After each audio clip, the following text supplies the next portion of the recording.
जय गुरुदेव, जय माँ काली। बहुत लोग कहते हैं कि हम बहुत सारी पूजा करते हैं, बहुत जाप करते हैं, लेकिन हमारे पास मतलब हमको कोई सिद्धियाँ शक्तियाँ नहीं मिलती।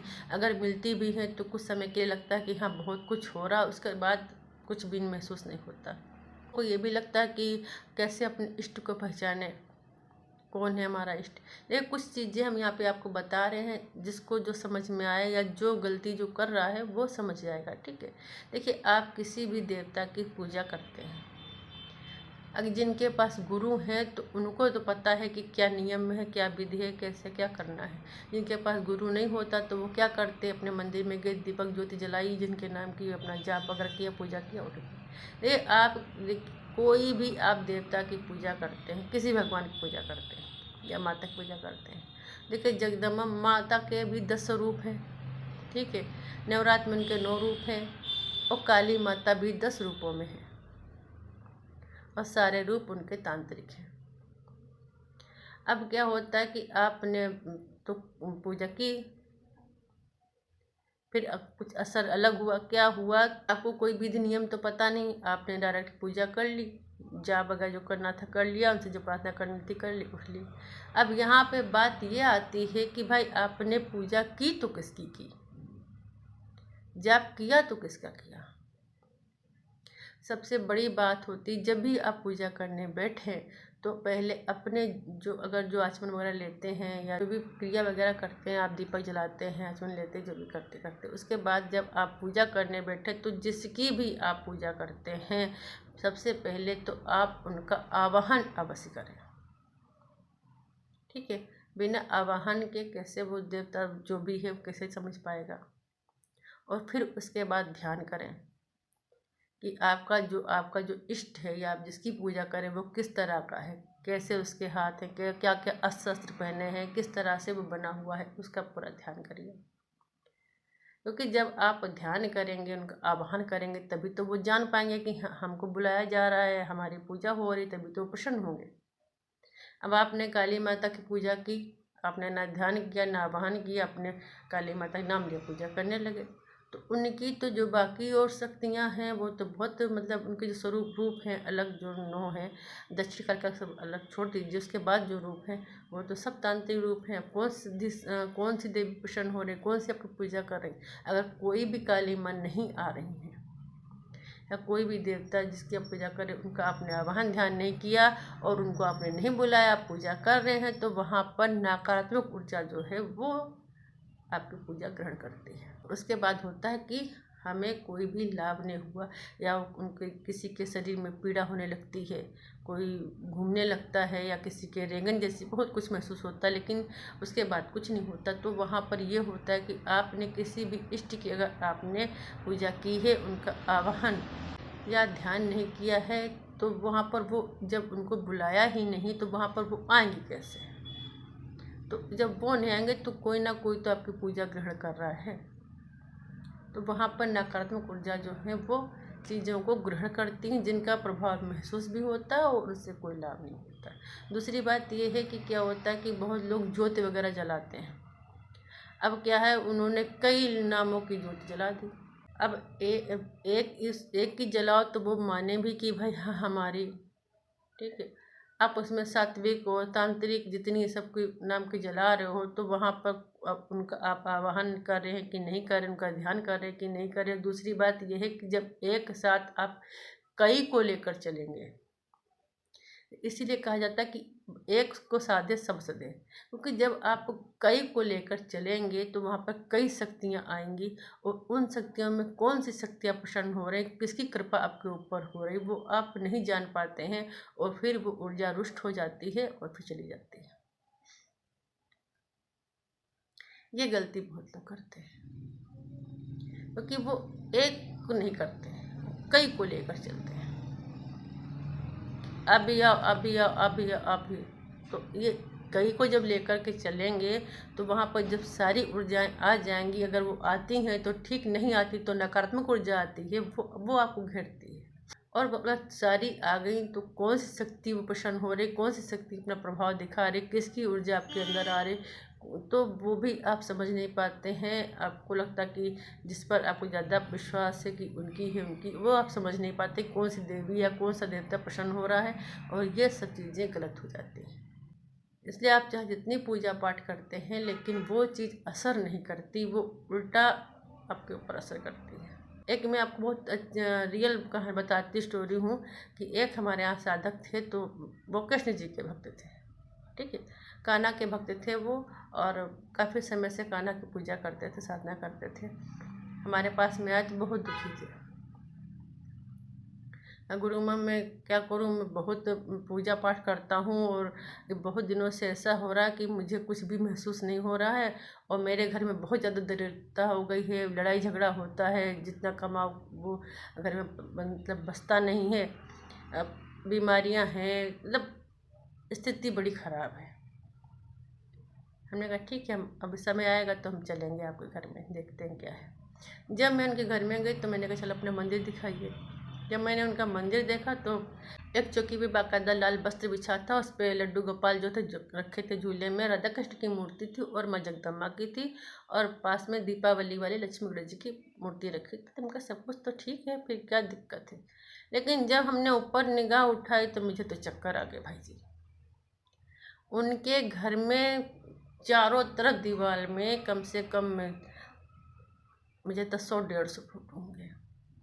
इतनी फोटोएं थी चारों तरफ दीवार, फोटो तो फोटो, साथ में कैलेंडर भी लगे हुए थे। कोई भी दुनिया का भगवान जो नहीं था जो बचा हो। 12 ज्योतिर्लिंग की फ़ोटो थी, माता के 10 रूपों की फ़ोटो थी, नौ दुर्गा की फ़ोटो थी, बजरंग बली के कितने स्वरूपों फ़ोटो थी, कान्हा के कितने स्वरूपों फ़ोटो थी, विष्णु भगवान की, मतलब भैरव बाबा के जितने भी थे, चारों धाम की थी, सभी देवी के स्थान, मतलब इतनी तस्वीर तस्वीर तस्वीर थी। पूरा कमरे की चारों दीवारें जो थी केवल ईश्वर की, मतलब भगवान माँ सबकी फोटोओं से थी। कोई भी ऐसा देवता नहीं था, कोई भी ऐसा भगवान नहीं था, कोई भी ऐसी माँ नहीं थी, कोई भी ऐसा धाम नहीं था। महाभारत की तो रामायण की सब फोटो थी। और हम तो जानते थे कि वो कृष्ण जी के भक्त हैं, तो लेकिन मैंने उनकी मौज लेने के लिए पूछा कि भाई क्या आप शंकर जी के भक्त हो? कहना आप ऐसा कैसे कह रही हैं, आप तो जानती, तुम क्या आप जगदम्बा के भक्त हो या 10 महाविद्या के भक्त, किसकी पूजा करते, बजरंग बली के हो? तो फिर वो आंखों में आंसू, कहीं नहीं आप तो जानती, फिर ऐसा क्यों कर रही? तो हमने कहा ये बताओ, जब आप पूजा करने के लिए बैठते हो तो आप जो इतने ऊंचे ऊंचे लगा के रखे हैं, इनको टीका का लगाने में आपको लगता है घंटा लग जाता होगा।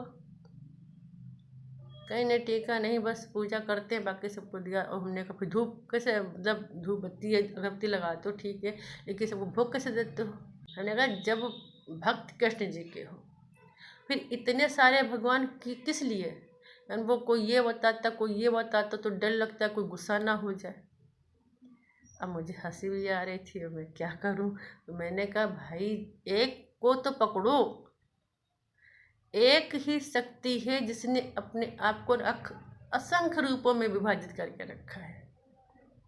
जब एक वो प्रसन्न हो जाएगा तब सब प्रसन्न है, उसमें आपको इतनी ज़्यादा टेंशन लेने की क्या बात? यही कारण दरिद्रता का, यही कारण है जिस कारण वजह से कि आपके घर में ये पोजीशन आ गई है।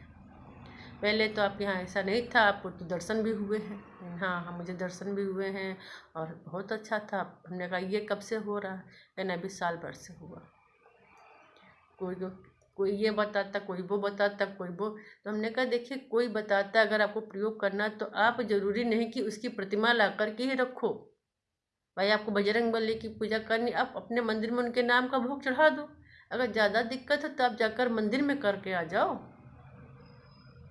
हर जगह मंदिर है बजरंग बली के। शंकर जी पूजा करनी, जाकर शिवालय में चले जाइए।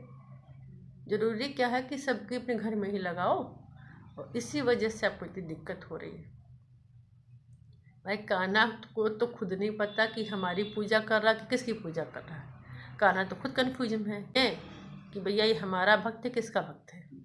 तो वो तुम्हें कहाँ से सिद्धि दे देंगे, कहाँ से प्रसन्न होंगे? और जो इतने सारे तुमने फोटो लगा के रखी हैं, इनको कभी भोग जब कुछ दोगे ही नहीं, लगा के रखी 100 पीस में है, तो भाई ये भी लोग तो नाराज होते हैं। कहा क्या किया जाए? तो हमने कहा भैया इतने सारे जो लगा के रखे, अब इनको जल प्रवाहित तो कर नहीं सकते। भाई ऐसा बहुत सारे मंदिर हैं, आप बाकायदा इनको मंदिरों में लगवा दीजिए। कई मंदिरों में जिसके मंदिर हैं, और वहाँ पर हजारों लोग आते हैं। आपके भगवान की सबकी पूजा भी होगी, आपको आशीर्वाद भी मिलेगा, और आपके जो इष्ट हैं वो भी प्रसन्न होंगे। और जिनकी आप पूजा करते हैं उनकी पूजा करिए भाई। आपके पाटा पे जो आपकी चौकी पे रखे हैं, यही आपके जो हैं इष्ट, इनकी पूजा करिए, बाकी कुछ नहीं। खैर उनको बात समझ में आई। उन्होंने सारे जो चित्र थे, जो कैलेंडर थे, वो जो फोटो लगा के रखे थे, सब उन्होंने हटवाया और कई मंदिरों में जा के उनको लगवा दिया। उसके बाद वो कम से कम 6 महीने के बाद मेरे पास में आए, बहुत प्रसन्न थे। कहते अब मेरे घर की स्थिति बहुत अच्छी है, बहुत बड़ी गलती हमसे हो गई थी और हमें कान्हा जी के दर्शन भी हुए। तो ऐसी गलती बहुत लोग करते हैं। कभी भी एक इष्ट की ज़्यादा ज़्यादा 2, कोई भी ज़्यादा मूर्ति नहीं। आप जिसकी पूजा करते हो आप उनकी प्रतिमा रखिए, आप उनका चित्र रखिए। देखिए प्रतिमा रखने का मतलब होता है, अगर आपने मूर्ति रखी तो मूर्ति जो है, जब आप फोटो रखें, चित्र रखें, मूर्ति कुछ भी रखें, जब आप ज़्यादा समय तक पूजा करते तो दोनों ही प्रतिष्ठित हो जाते हैं। ठीक है।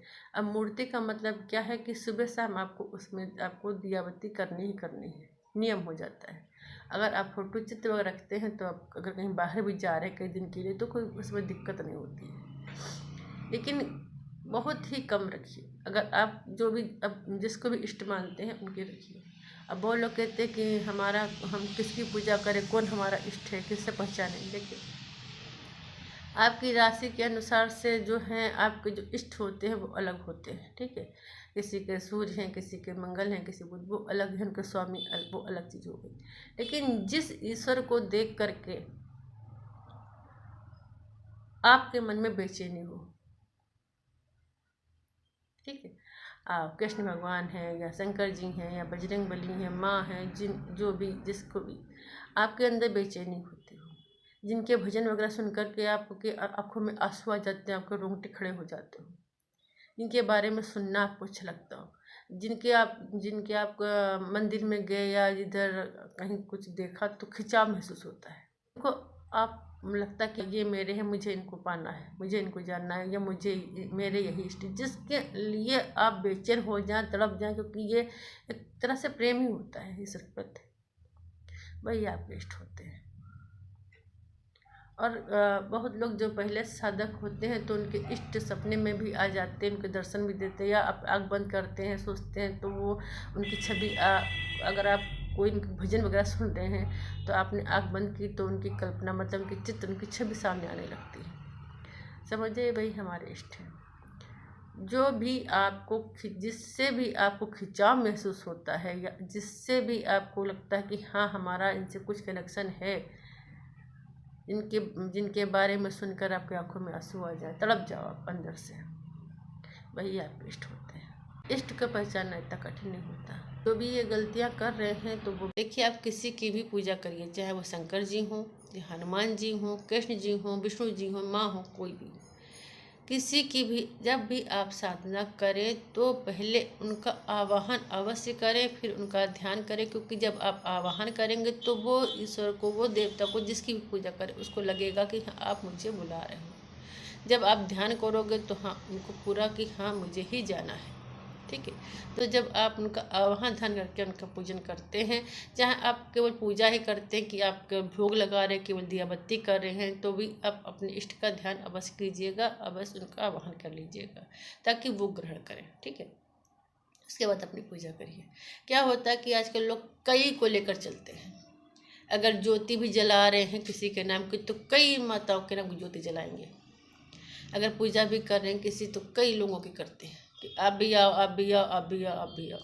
तो इसमें क्या होता है कि कुछ शक्तियाँ जो है जो नीचे लेवल की होती हैं और कुछ उच्च लेवल की होती हैं। अब उसमें क्या होता है, लोग अच्छी साधना भी अच्छे लोग बुला भी रहे, उसमें जो नीचे हैं वो भी उनको बुला रहे हैं, किसी को सबको एक में ज्वाइन कर देते हैं। तो क्या है कि जो नीचे लेवल की शक्तियाँ होती हैं वो जल्दी प्रभावित हो जाती हैं। ठीक है। जब वो जल्दी प्रभावित हो जाती है तो वो अपनी ऊर्जा, अपनी शक्तियाँ देती हैं।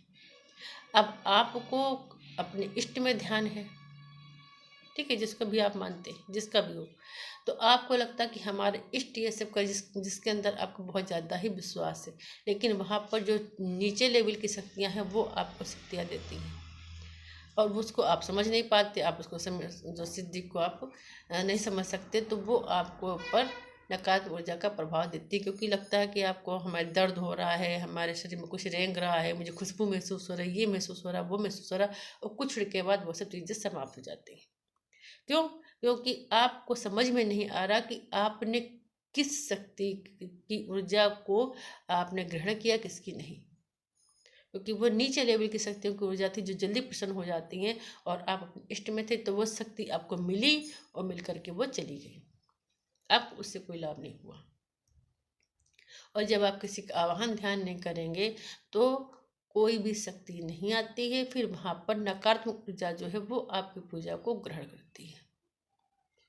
यहाँ पे ऐसा कदापि ना माने कि मैं उनको नहीं करूँगा तो वो गुस्सा हो जाएंगे, उनको नहीं करूँ तब गुस्सा हो जाएंगे उनको, ऐसा नहीं। अगर आपके गुरु हैं तो आप गुरु मंत्र करिए, और गणेश भगवान प्रथम देवता है पूजनी, तो उनको आप प्रणाम जरूर कीजिएगा। अगर आप किसी देवी की पूजन करते हैं तो उनके पीछे आपको भैरव बाबा का जाप अवश्य करना है। बाकी एक को मान के चलिए, ठीक है, 10 को लेकर नहीं चलना है। जो 10 को लेकर चलेगा उसको कभी भी सिद्धियाँ नहीं मिल सकती, उनको सफलता नहीं मिल सकती, उनके पास कोई सिद्धियाँ नहीं आती हैं, वो भी ईश्वर की तो नहीं आती हैं। घर में कम से कम मूर्ति रखिएगा, 1 या 2, जो भी आपके इष्ट है।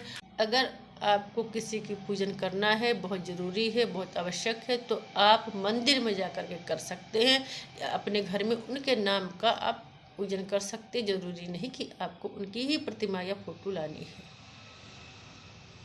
ठीक है। आप एक को लेकर चलेंगे, आपको सभी लाभ प्राप्त होंगे। जो जो चीज़ें हमने बताई है उसको आप ध्यान रखिए, कैसे अपने इष्ट को पहचाने। जिसमें भी आपको बहुत ज़्यादा आपको लगता है कि हमें प्रेम है, हमारा खिंचाव हो रहा, तो वही आपका इष्ट है, उसको आप इष्ट मान के चलिए। एक देवता की आप पूजा करिए, और कई देवताओं का आप कई भी चीज़ों का आवाहन एक साथ मत करिए। आपकी जो है पूजा होगी वो सफल होगी, आपको जो सिद्धियाँ मिलनी होगी सिद्धियाँ आपको मिलेंगी, आपका कार्य बनेंगे, कभी भी आपको कोई हानि नहीं होगी। अगर आपको हमें जानकारी पसंद आ रही है तो चैनल को लाइक शेयर सब्सक्राइब करना ना भूलिएगा, और अगर कोई जानकारी आपको पूछनी है तो अवश्य पूछिएगा, हम बताएंगे अवश्य।